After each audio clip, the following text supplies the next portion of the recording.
Mission 2024 की तैयारियों में जुटी बीजेपी ने इस बार उत्तर प्रदेश की सभी 80 लोकसभा सीटों को जीतने का लक्ष्य रखा है। पार्टी का मुख्य फोकस उन लोकसभा सीटों पर है जहां 2019 के चुनाव में हार मिली थी।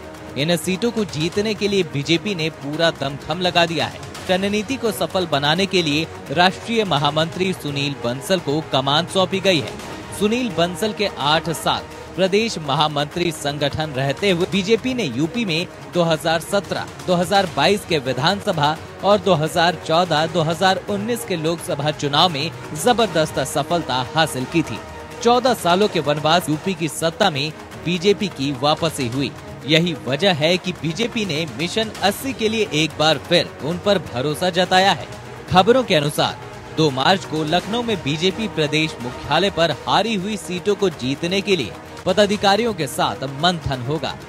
देखिए, भारतीय जनता पार्टी ने 2014 के लोकसभा चुनाव में 73 सीटें उत्तर प्रदेश में जीत करके एक रिकॉर्ड कायम किया था। हम अपना ही रिकॉर्ड तोड़ने के लिए बहुत तेजी से तत्पर हैं और जिस तरह से आज चारों तरफ डबल इंजन की सरकार का प्रभाव है, विशेषकर गरीब लाभार्थी वर्ग जिस तरह से विकसित हुआ है, सारे जाति मजहब के समीकरण को तोड़ करके उत्तर प्रदेश में 80 की 80 लोकसभा सीटों को जीतने के लिए भारतीय जनता पार्टी की रणनीति पर काम कर रही है और हमें पूरा भरोसा है कि डबल इंजन की सरकार पर मोदी योगी पर जनता भरोसा जता करके 80 की 80 सभी लोकसभा सीटें भाजपा के खाते में आएंगी। जिन सीटों को हम पिछली बार हारे हैं, उन सीटों को लेकर के पृथक रणनीति बना करके हम वहां संपर्क भी कर रहे हैं और एक विशिष्ट रणनीति बना रहे हैं ताकि उन सीटों को इस बार हम अपनी पराजय को जय में बदल सकें।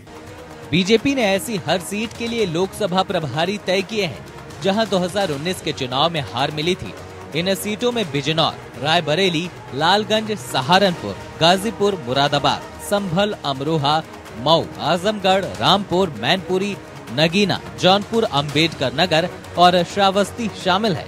इसके अलावा रामपुर और आजमगढ़ में भी हार मिली थी। हालांकि उपचुनाव में ये दोनों सीटें बीजेपी के कब्जे में आ गई थी। बीजेपी ने इन सीटों पर संयोजक और सह संयोजक भी नियुक्त किए हैं। इसके अलावा 3-3 लोकसभा सीटों के लिए क्लस्टर बनाकर प्रभारी भी नियुक्त किए गए हैं।